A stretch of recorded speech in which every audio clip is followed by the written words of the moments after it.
Hello, welcome to Network. My name is Pamela Lezwende with your technology and social media news. SABC Network on Facebook, X and Instagram, News Network at sabc.co.za on email.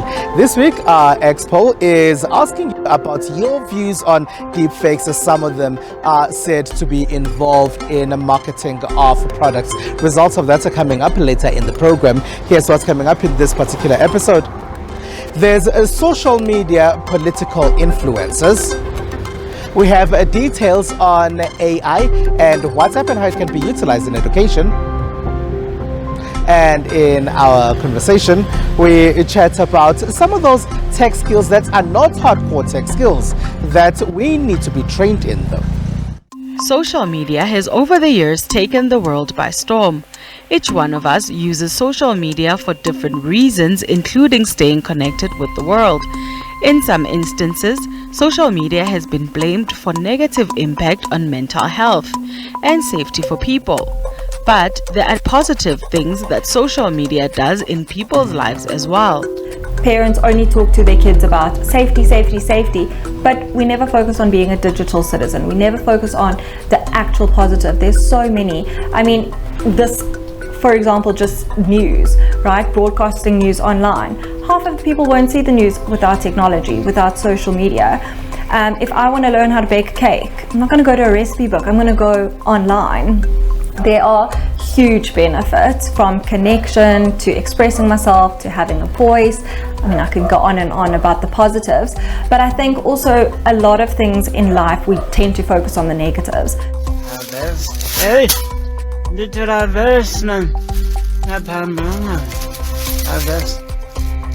Whether it's to check your favorite funny account, Bible verse page, or meditation platform, social media plays a big role in people's lives. These South Africans have expressed what they love about social media. Most especially for school, because I'm a UJ, and to connect with my family, my friends and everything, and to keep up with what's happening around the world. TikTok is helpful, give us a tip, education, everything actually. It's easy to connect with people far from where we stay. You know, it's easy to get things like apply for Msewenzi. You are no longer have to go there and a queue there. I interact with people, you get to post, you get to make new friends and getting some updates. Social media not only allows people to share their opinions, but it also shapes the opinions of its users. Wood says social media should be used in moderation and celebrated for how it's changed our lives. If I follow people that are going to make me feel negative about myself and negative about the world, I'm going to start to have possibly a negative mental health state. So it's really important that we have a balance of our social media followers, the people we follow, the pages we follow, all our different connections. So I've got to firstly be aware of what makes me feel good about myself. Secondly, what do I want, my values, my morals, where am I? And following accounts that are aligned with that. And then secondly, when I'm engaging with social media, engaging in a way that represents who I am. So for example, my favorite saying is donuts. I love donuts. If I order Krispy Kreme donuts, I'm going to order like 10 and I'm going to have 3. After I have 3, I'm probably going to feel sick. But we never talk about the negatives of donuts only. There's positives. It's delicious. They look cool. They're exciting. But if I have too many, I'm going to feel sick. Same with social media. I've got to know the boundaries. I've got to be able to understand, yes, what are the dangers, what are the negatives, because if I know that, I can balance it out and actually maximize the benefits. With the various uses of social media and its impact on people's mental health, it's up to the individual to take care of what they absorb on social media. It doesn't exempt the platforms from the responsibility of protecting people from social media ills. Social media influencers have been used in different spheres of marketing, but in the past they were rarely seen to be doing commentary on political issues. But now there are social media influencers who do political stuff, and it's election year in South Africa. Social media has been a crucial part of marketing over the past 10 years. However, During the COVID-19 pandemic, this luxury became essential to the survival of our economy. As countries introduced stricter lockdown restrictions that prevented people from leaving their homes, social media became the main source of entertainment for many. Apps such as TikTok took off, which now dominates other platforms with roughly 1 billion active users. Businesses started to take advantage of these apps to advertise their products, bringing a rise to a new type of entrepreneurship, content creation. If we were to look at the numbers from when the hard lockdown started, literally when people couldn't go outside, when the only option they had was to watch, sit at home and keep themselves busy. So from both ends, in terms of people watching, there was obviously a higher need for content, and then content creators as well on the other side. We had more people creating. This includes social media influencers, bloggers, and video makers. This group is one of the fastest growing economies of today. They create their own product lines, promoting brands, resulting in a greater expansion in revenue streams and opportunities. We live in such a digital era where a lot of brands are using content creators like myself who are real and authentic, and obviously trying to reach out to people and appeal to people. And obviously the type of content that I try to create is a lot of relatable stuff, like I said, being a mother, juggling work, my fitness, a social life, and of course, like I said, a relationship. The content that I create is basically, it's broad, It's not like based on just like one spectrum of content. It's like a broad type of content. I do like school skits, like, when you're in school, I do like growing up black, because we all know how it is. And also currently I'm doing like just like vlogs and type of things like the recent video I did is like, what are buffalo wings? Do buffalo even have wings? Those type of things. So it's like just like events and like vlogs type of things. While they predominantly appeared as expected for topics like fashion, sports, or gaming, recently influencers also tend towards more meaningful and political content. Influencers bring their own audience that is often different or an extension of the brand's existing audience. So it allows that brand to put itself in front of new people, be discovered by new individuals, new targets, new audiences, and the like. While influencers publicly endorse political parties, some say this could be compromising and damaging to an individual's brand. Well, for influencers, one of the main risks once you start partnering with political parties is politics by nature can be quite divisive, right? In South Africa, there are some polarizing aspects of the political landscape. And an influencer needs to be careful to not find themselves getting caught up in some of that debate that goes on, or some of that tension or conflict, because there can be some risk to their brand. They can find themselves aligning with a political party that is perhaps in conflict with some of the other brands that they would like to work with. Legendary musician Spoo, who has worked with the famous Kwaito group TKZ, says he saw nothing wrong if political parties were approaching influencers. It's good, it's bad. It's catch-22, But myself personally, I would rather expose myself or associate myself with the brands that are talking to everyone at large than to talk to a certain crowd, because I don't want to limit myself as a brand. I want to enter in school. I want to be visible or speak a language to a young kid at the primary school, higher primary school, until the varsity level. So I want to be associated. I want to be invited even at church. I want to be invited when there's seminars where there's old people to come and motivate or for a campaign. He says political parties were also brands, and influencers were within their rights to be vocal about the political party they support. The role of the artist is to perform. Especially I'll talk on the perspective of a performing artist like myself. Bear in mind that that is a business. It's the same as when you're performing in the club. Clubs are different. They are called in different names. It's like there's club in Tembisa called this name. Same in Tembisa, there's a club called different name which is competing with that club. So you can't say I'm not going to perform in this club because this club is competing with this club. So as I believe as a brand, you should be neutral. You should be invited everywhere where there's a space, where there's a crowd, because bear in mind we are entertaining the crowd. It doesn't matter where the crowd is or who called the crowd. Same as I mentioned the club, you can perform in a hall. I can perform in 5 halls around Soweto as long as I'm called to perform and be given money, because that's my space. That's how I make my money. Those in the industry say brands and political parties need to navigate the influencer landscape carefully, choosing content creators who align with their values and who commit the truth and transparency.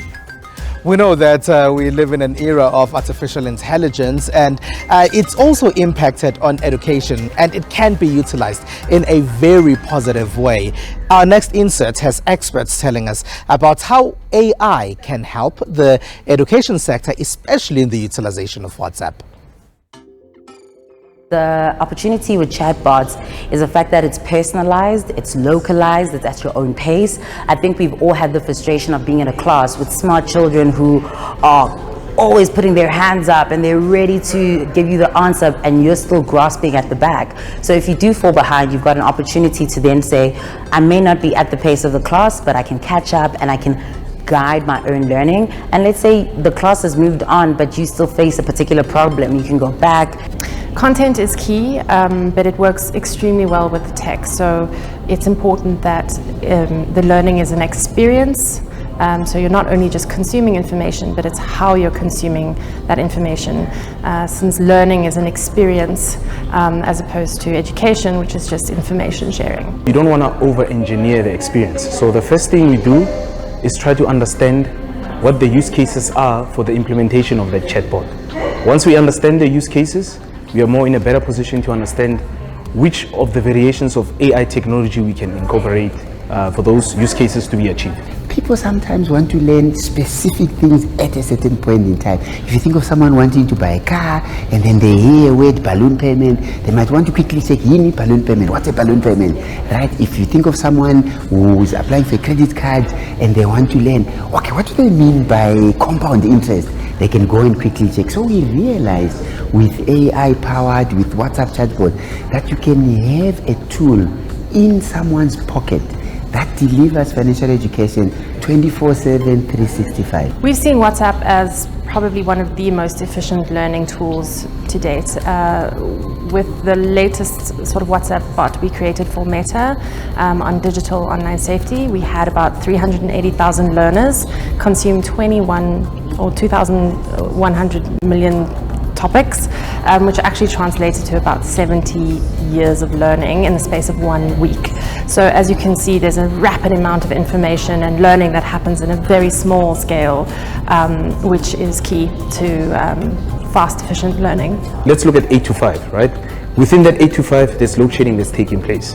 If you have a chatbot, you can have 24/7 services as a business to be able to communicate with your clients, but also for your clients to transact and consume your products. SABC Network on Facebook, X and Instagram. After the break, we chat about tech skills that are not really in the hardcore tech professions, but skills that many of us probably need.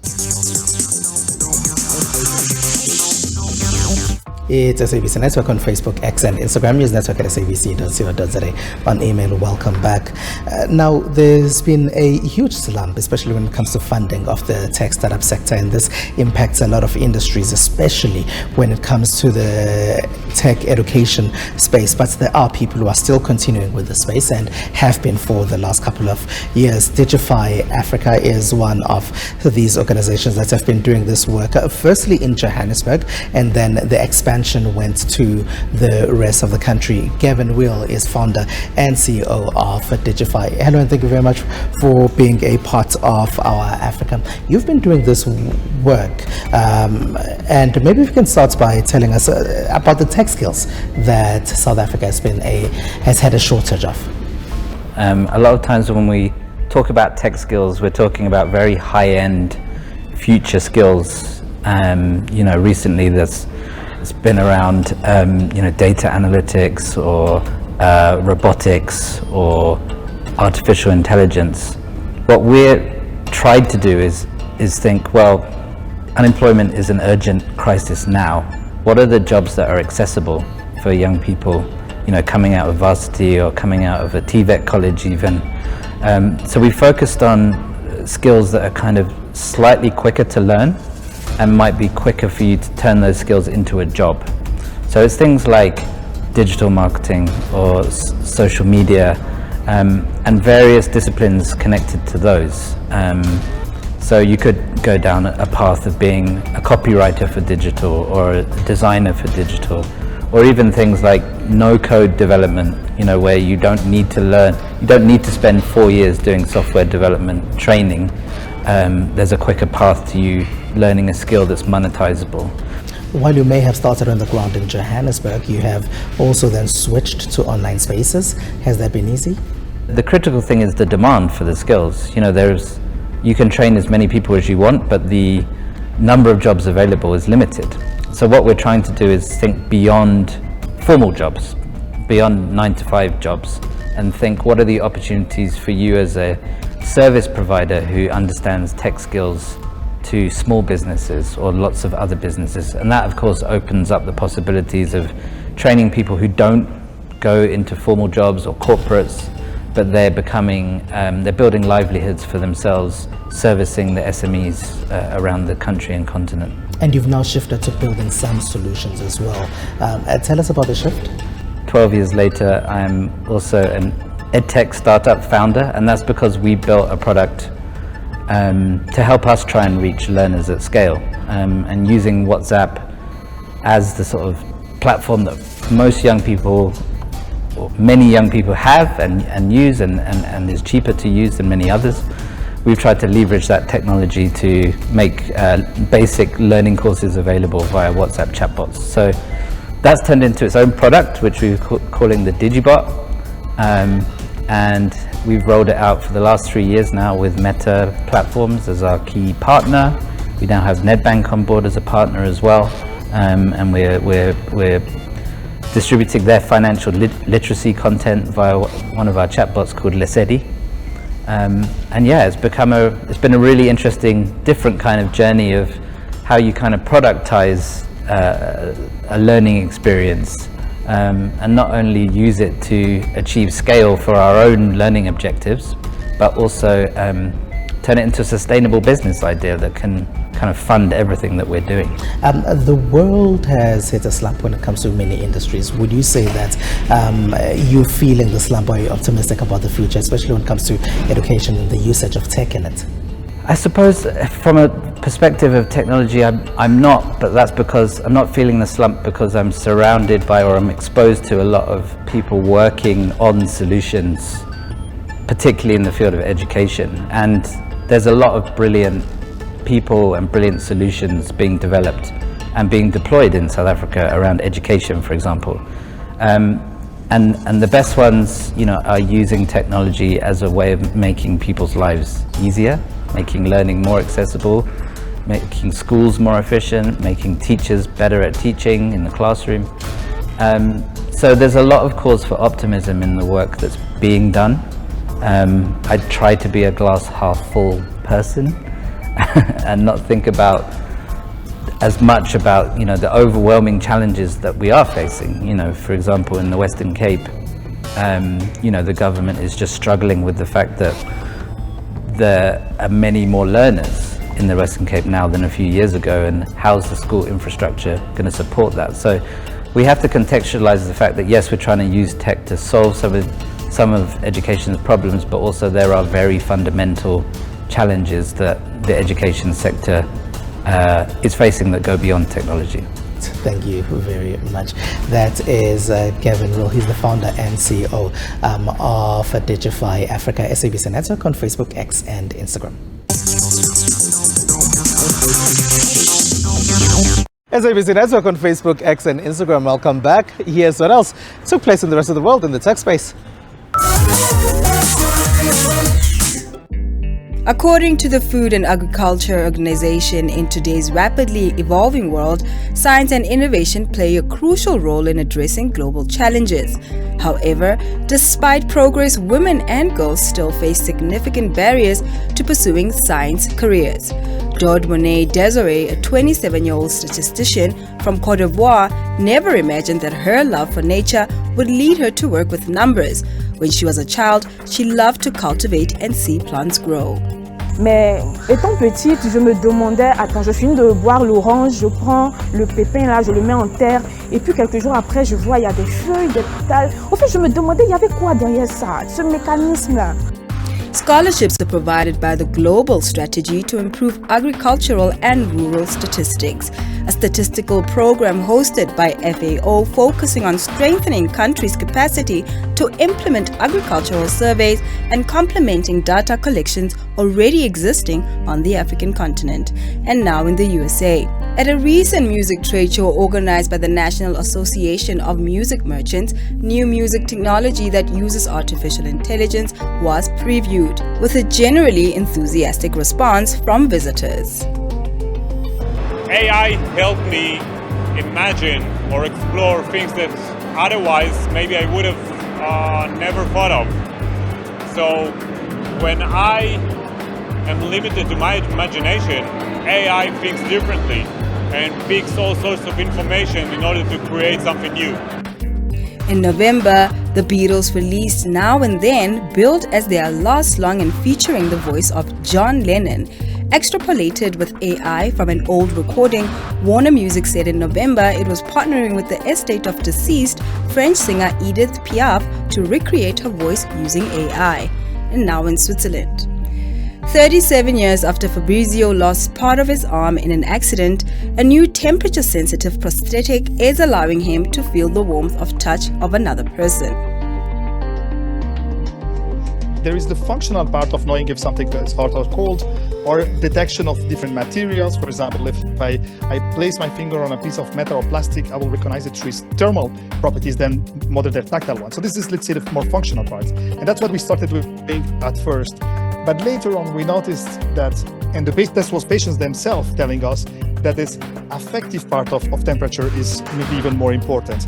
The possibility of touching somebody else's hand and feeling the warmth when they were touching the hand of somebody, of a loved one. That seemed to be even more important, although not maybe directly functional, but much more important from a social point of view. And we could also show it with our prototype. We could show that with eyes closed, they could detect if they were touching a fake hand versus a real hand, and that they could really have this more human-like touch when they were in contact with somebody.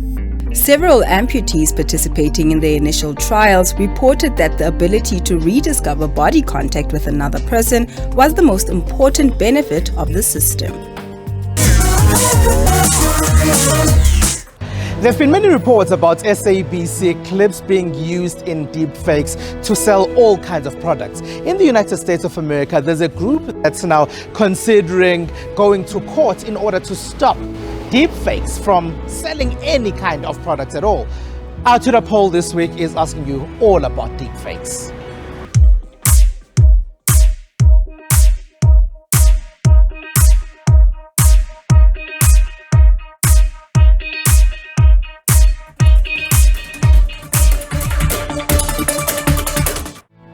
And that's it. That's all we have for you. Find us on the SABC Network on Facebook, X and Instagram. News Network at sabc.co.za and email. From me, Spumela Lezondi and the team. Bye-bye.